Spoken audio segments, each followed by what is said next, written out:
Hello friends, आज हम the Indian evidence act 1872 के कुछ इम्पॉर्टेंट क्वेश्चंस जो जुडिशियल एग्जाम्स में आते हैं उनके बारे में डिस्कस करेंगे। इसमें हम सेक्शन 1 to 167 क्वेश्चंस को लास्ट वीडियोस में डिस्क्राइब कर चुके हैं और उन्हीं सेक्शंस से रिलेटेड क्वेश्चंस जिन्हें याद रखना है, और इनमें से बहुत सारे क्वेश्चंस ऐसे हैं जो एग्जाम्स में आते हैं। तो इसमें हम फर्स्ट से लेकर के 135 फर्स्ट टू 35 क्वेश्चंस आज हम इसमें से डिस्कस करेंगे। उनमें से क्वेश्चन नंबर फर्स्ट जो है इसमें सेक्शन 1 से रिलेटेड था। As per section 1 of the Indian evidence act the act came into force on. जो इंडियन एविडेंस एक्ट 1872 है वो कब से लागू है, कब से इसमें आया है, तो वो इसमें हमने पढ़ाया था सितंबर 1 1872। 1 सितंबर 1872 को ये इन्फोर्स्ड हुआ था और तब से ये अभी तक लागू है और इसमें कुछ अमेंडमेंट्स हुए उसके बाद से। क्वेश्चन नंबर 2 है इसका, how many sections and chapters are there in a Indian evidence act 1872। इसको हमने स्टार्ट में जब इंट्रोडक्शन दिया था इसका 18 इंडियन एविडेंस एक्ट 1872 का, तो उसमें हमने इसमें बताया था कि 167 सेक्शंस हैं और इसमें टोटल 11 चैप्टर्स हैं। 11 चैप्टर्स और 167 सेक्शंस में ये इंडियन एविडेंस एक्ट जो है वो डिवाइड है। इसका question number 3, the Indian evidence act was drafted bye. जो इंडियन एविडेंस एक्ट है ये भी वेरी इंपॉर्टेंट क्वेश्चन है।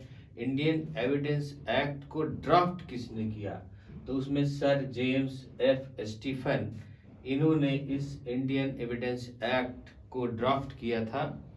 क्वेश्चन नंबर 4 इसका पॉइंट आउट सेक्शन 4 इसका है law of evidence. Law of evidences, जो लॉ ऑफ एविडेंस है वो क्या है, ये इस बात को डिफाइन किया कि लॉ ऑफ एविडेंस क्या है। लैक्स फोरी ने इसको कि इंडियन एविडेंस क्या है, लॉक्स फोरी ने इसको पूरा इसके मीनिंग को एक्सप्लेन किया था। Question number 5, facts can be. Facts क्या हो सकते हैं, physical as well as psychological, दोनों हो सकते हैं। फिजिकल फैक्ट हो सकते हैं और साइकोलॉजिकल फैक्ट, ये दोनों प्रकार के फैक्ट हो सकते हैं। फिजिकल फैक्ट तो पता ही है, साइकोलॉजिकल फैक्ट भी इसमें से हमने एक्सप्लेन किया था कि साइकोलॉजिकल फैक्ट क्या होते हैं। Question number 6, fact is issue mean the fact existence और non existence of which is. Question number 6 इसका है कि डिस्प्यूटेड बाय द पार्टीज। जब पार्टियों के बीच में डिस्प्यूट होता है और उनके डिस्प्यूट में इश्यूज फ्रेम किए जाते हैं, उसके बाद में इंडियन एविडेंस एक्ट के वर्क आते हैं। नॉन एग्जिस्टेंस एंड व्हिच, तो इसमें से डिस्प्यूटेड बाय द पार्टीज, ये इसका क्वेश्चन नंबर 6 होगा। क्वेश्चन नंबर 7 इसका कहता है in inscription on the metal plates और स्टोन। इसमें क्या है कि मेटल प्लेट या स्टोन, इनमें इज ए डॉक्यूमेंट जो एविडेंस एक्ट के तहत है, उसमें इसको जो इंस्पेक्शन करते हैं मेटल प्लेट या स्टोन का, वो हम इज ए डॉक्यूमेंट के रूप में उसको हम यूज करते हैं, मतलब डॉक्यूमेंट के रूप में उसको हम मानते हैं। Question number 8, electronic record. ये भी कई बार हमने इसको एक्सप्लेन किया जब इसका सेक्शन एक्सप्लेन कर रहे थे। Electronic record were included in section 3 of the Indian evidence act with respect to. ये कब बना था, कब इसके बारे में बात हुई थी? 17 अक्टूबर 2000, 17 अक्टूबर 2000 में इसके बारे में बात हुई थी। Question number 9, evidence means and include, evidence का मीनिंग क्या होता है? क्वेश्चन नंबर 9 में कहा ocular and documentary evidence both, दोनों तरीके के डॉक्यूमेंट्री एविडेंस और ऑक्यूलर एविडेंस, ये दोनों तरह के एविडेंस जो होते हैं वो हमारे इंक्लूड होते हैं इसमें से। क्वेश्चन नंबर 10 इसका कहता है the evidence unauthorised by a sniffer dog falls under, sniffer dog falls under, अगर स्निफर डॉग फॉल्स अंडर, इसमें क्या होगा? एविडेंस अनऑथराइज, कब अनऑथराइज होगा इसका? इसमें साइंटिफिक एविडेंस जो होता है वो अनऑथराइज होगा।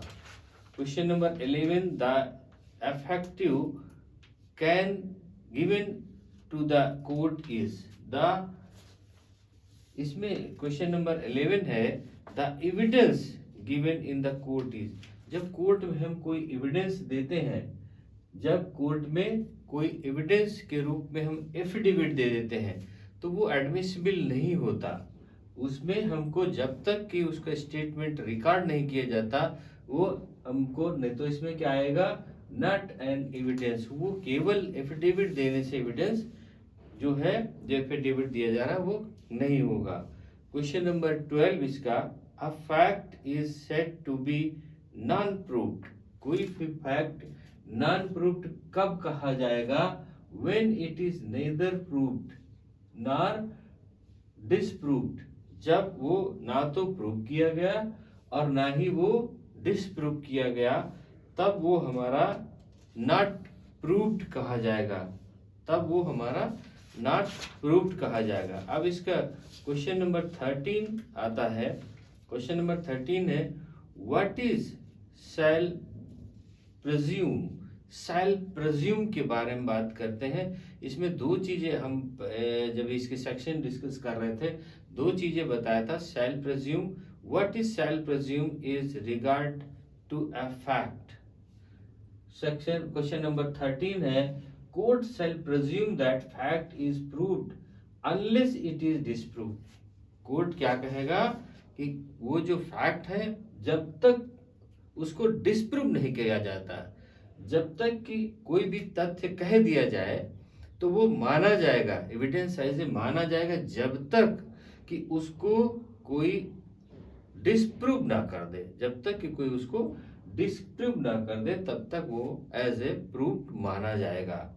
क्वेश्चन नंबर 14 इसका कहता है the law of evidence under the Indian evidence act 1872 is, जो इंडियन एविडेंस एक्ट 1872 है वो क्या है?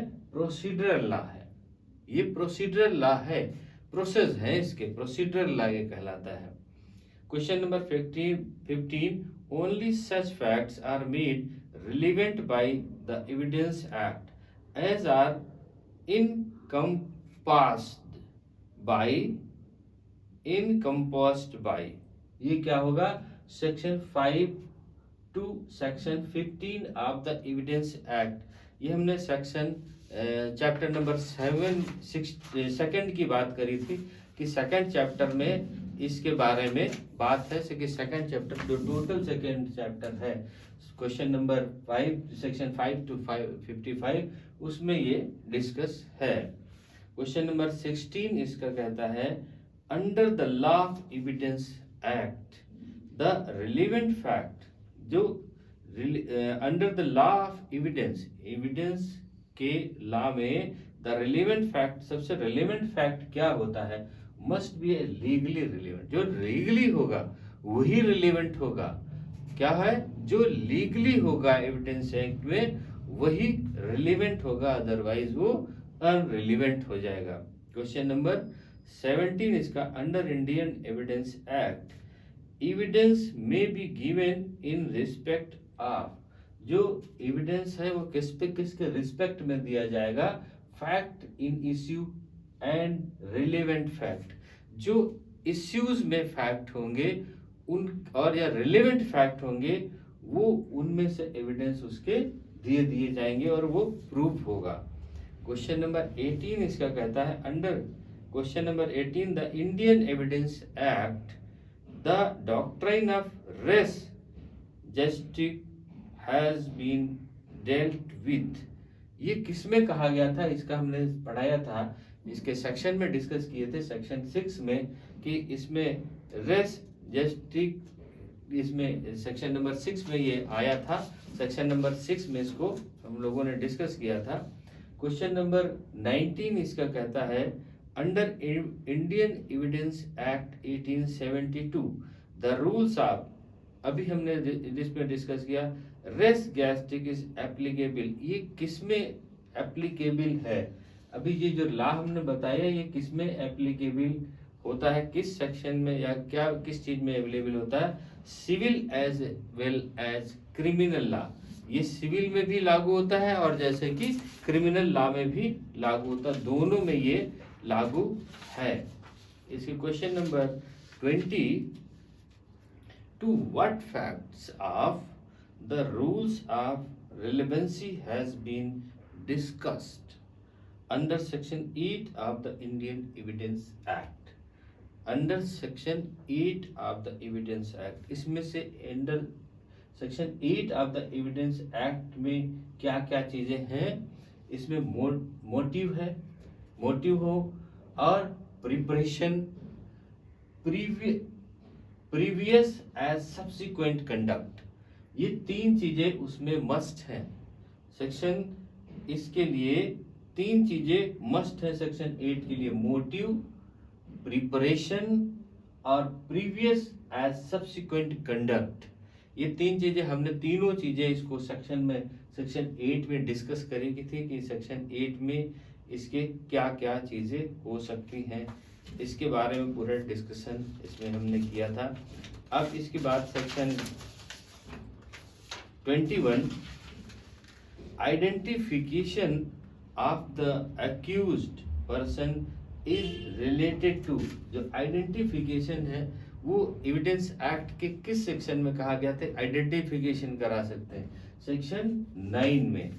सेक्शन 9 में आइडेंटिफिकेशन के बारे में बात हुई थी, तो आइडेंटिफिकेशन किस में आ गया, सेक्शन 8 में आ गया, सॉरी सेक्शन 9 में आ गया। Question number 22 the Indian evidence act provides the provisions regarding plea and alibi, ये किसमें था, प्री ऑफ एलिबी, ये था सेक्शन 11 में। सेक्शन 11 में इसके बारे में पूरा डिटेल से इसको पढ़ा गया था।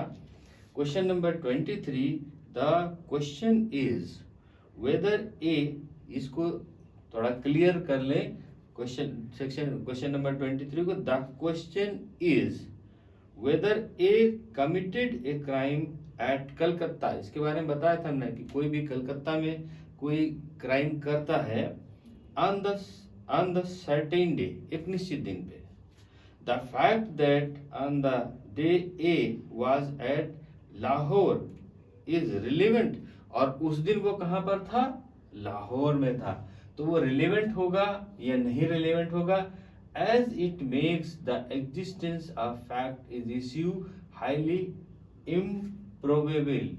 तो इसमें कहा था हमने कि वह व्यक्ति अगर उस टाइम पर वहां से मतलब कलकत्ता से वहां पहुंच सकता है, अगर पहुंच सकता किसी तरह तो रिलेवेंट हो जाएगा, अगर वो पहुंच ही नहीं सकता वहां तक तो रिलेवेंट नहीं होगा, क्योंकि वो व्यक्ति वहां जहां से घटना घटित हुई वहां से उस जगह तक उस टाइम पीरियड में पहुंच ही नहीं सकता जहां वो प्रेजेंट है, इसलिए वो फिर वहां रिलेवेंट नहीं होगी। Question number 24 the fact showing the existence of any state of mind under section 14 of the Indian evidence act related to, section 14 किससे रिलेट करता है, सेक्शन 14 तीन चीजें इसमें सेक्शन 14 में हमने बताई थी, इंटेंशन, नॉलेज और गुड फेथ, ये तीन चीजें उसमें मस्ट हैं सेक्शन 14 के लिए, intention, knowledge and good faith ये मस्ट है। Question number 25, under which section of the evidence act the provision the previous convection of a person is relevant. जो प्रीवियस कन्वेक्शन है वो किस में रिलेवेंट होगा? सेक्शन 14 के जो एक्सप्लेनेशन सेकंड है उसके द्वारा वो रिलेवेंट होगा। अब इसमें तो इसमें आया कि सेक्शन 14 में उसका रिलेवेंट होगा। Question number 26, which section of the Indian evidence act defines admission. Admission किस सेक्शन में डिफाइन किया गया था? सेक्शन 17 में। सेक्शन 17 में एडमिशन के बारे में डिफाइन किया गया कि एडमिशन किसका होगा। क्वेश्चन नंबर 17, एडमिशंस एडमिशंस कैसे हो सकते हैं? कैन बी एदर ओरल और राइटिंग। राइटिंग में भी हो सकते हैं और ओरल भी हो सकते हैं। ये सेक्शन 17 में ही इसको कहा गया था। Question number 28, admissions are not conclusive proof of the matters admitted but they may operate as। वो किस तरीके से ऑपरेट किए जाएंगे जबकि वो admission are not conclusive proof, जबकि कंक्लूसिव प्रूफ वो नहीं है, तब उसको कैसे एडमिट किया जाए? तब उस एडमिट करने के लिए उसका क्या होगा? तो इसमें आता है स्टोपेल। स्टोपेल जो है वो इसमें से आ जाएगा। Question number 29, admissions bind the maker into so far as it related to. ये एडमिशन जो होता है वो किससे रिलेटेड होता है? फैक्ट से रिलेटेड होता है। किससे रिलेटेड होगा? फैक्ट से रिलेटेड होगा। Question number 30, which section of the Indian Evidence Act lays down the rule that in certain circumstances admissible can be provided by or on behalf of the persons making it? Very important questions है। Which section of the Indian Evidence Act lays down the rule that in certain circumstances admission can be provided by or on behalf of the person making it? ये किस में आया था? Section 21 में। Section 21 में आया था। इसको ध्यान से देख करके सेक्शन 21 में आया था ये। Question number 31, under Indian evidence act 1872 the provisions of relevancy of oral admission as to contents of electronic records is provided under। Electronic record में से इंडियन एविडेंस में हमने किस में पढ़ा था? Section 22A of Indian evidence act. जो electronic records हैं वो उस सेक्शन के ए में दिए गए हैं। हर एक में जो इलेक्ट्रॉनिक्स रिकॉर्ड की बात करते हैं वो उस सेक्शन के ए में, क्योंकि इलेक्ट्रॉनिक रिकॉर्ड सभी बाद में आया, अमेंडमेंट किए गए हैं ये, तो जितने सेक्शन में आएंगे जब उसमें ए होगा तो इट मीन्स वो इलेक्ट्रॉनिक रिकॉर्ड के बारे में होगा। जैसे इसके में आया section 21A of Indian evidence act. ये क्वेश्चन नंबर 31 था। Question number 32, which section of the Indian evidence act 1872 deals only with civil matter. Civil matter के लिए कौन सा सेक्शन ऐसा है इंडियन एविडेंस एक्ट का जो ओनली सिविल मैटर के बारे में डील करता है? Section 23। Section 23। Question number 33, communication made without prejudice are protected. Without prejudice. Without prejudice ये किस में बात करी गई थी? Under section 23 of the evidence act. अभी जस्ट इसके पहले हमने बताया। वेरी इंपॉर्टेंट क्वेश्चन था ये इसमें से। अब क्वेश्चन नंबर 38, क्वेश्चन नंबर 34 के बारे में, in which section of the Indian evidence act 1872 confessions made to the police as not admissible. इसमें दो बातें करी गई थी, सेक्शन 25 और सेक्शन 26। 25 और 26 दोनों इसमें है, लेकिन 25 में जब व्यक्ति एक्सेप्ट कर दे, और वो मानना कब जाएगा, जब मजिस्ट्रेट के सामने आएगा, और उसमें पुलिस एक्सेप्ट कर दे माना, लेकिन जाएगा जब वो मैजिस्ट्रेट के सामने, जज के सामने वो प्रूव कर दे। तो यहाँ पर कहा कि which section of the Indian evidence act 1872 confession made to the police is not admissible. To section 25 आएगा। अगर इसी question made by the police हो जाएगा तो ये सेक्शन 26 में चला जाएगा। तो इसमें क्या हुआ, सेक्शन 25 में, ये सेक्शन 25 में आएगा। Question number 35, which section of the Indian evidence act deals with doctrine of confirmation bye subsequent fact. ये क्या था, doctrine of confirmation of subsequent fact.